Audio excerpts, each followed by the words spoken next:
મારા દાદા છે પોતે ભજન સિંગર હતા, ડાયરા, લોક ડાયરા, સંતવાણી.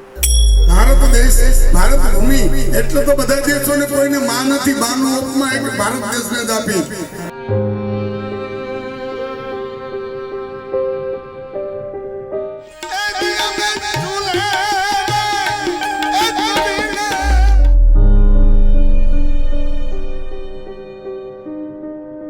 મારા ગળામાં બોલવાની તકલીફ પડતી હતી.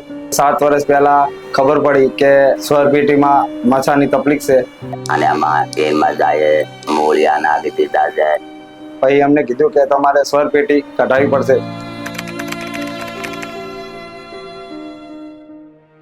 મારા દાદા છે, એમનું નામ રામદાસભાઈ ભીખાભાઈ રાઠોડ, ઉંમર 72 વર્ષ.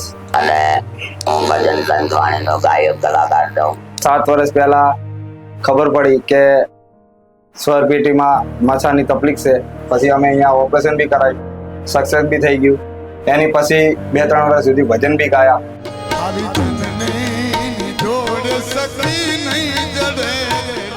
3 વર્ષ પછી મને ગળામાં બોલવાની તકલીફ, શ્વાસ લેવાની તકલીફ પડવા લાગી. શ્વાસ નહોતો લઈ શકતો. અહીંયા દવાખાને જઈને તપાસ કરાવી તો 5 મચ્છા સ્વરપેટીમાં બતાવતા હતા. 5 મજા સ્વરપેટીના ચારે બાજુ શ્વાસ નળીને દબાવે છે. એના લીધે શ્વાસ બંધ થઈ જવાનો. તાત્કાલિક ઓપરેશન કરવું પડશે. મયંક સાહેબે મનીષ સાંધવાણી ડોક્ટરને બોલાવ્યા. પછી અમને કીધું કે તમારે સ્વરપેટી કઢાવવી પડશે. નગર બાપા મરી જશે, શ્વાસ બંધ થઈ જશે. તે પછી અમે ઘરની મીટિંગ કરી અને ડોક્ટરને કીધું કે અમારી ઓપરેશન કરાવવામાં તૈયાર રેડી છીએ. તે પછી અમે મનીષ સાંધવાણી ડોક્ટરના સાથે ઓપરેશન કરાવ્યું. તે પછી ઓપરેશન સક્સેસ બી થઈ ગયું. આજે મને ઓપરેશન કરવાને 5 વર્ષ જાતે અમારો ગળાની સ્વરપેટી કાઢી નાખી. ત્યારે મને કીધું હતું કે તમારી સ્વરપેટી નીકળી જાય પછી બોલી નહીં શકો, પણ હું તમને મારી રીતે સફળ કરી દઈશ. એમણે આ મશીનને સહાય આપી. મને મશીન એમના તરફથી મને ગોઠવાવી દીધો. મશીનના આધારે હું બધે ફરી શકું છું, બધાને જવાબ આપી શકું છું. મશીન લીધા પછી કમ્પ્લીટ છે, બોલી બી શકે છે, સમજાવી બી શકે છે. 5 વર્ષ થઈ ગયા હતા, કોઈ તકલીફ નહીં. મારા દાદા પોતે પોતાનું કામ બી કરી શકે છે.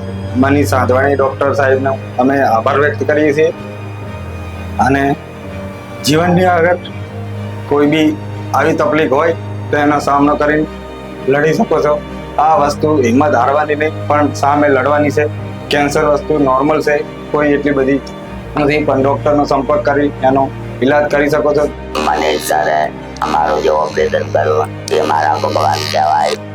ત્યારે હાલ મને સારામાં સારું છે.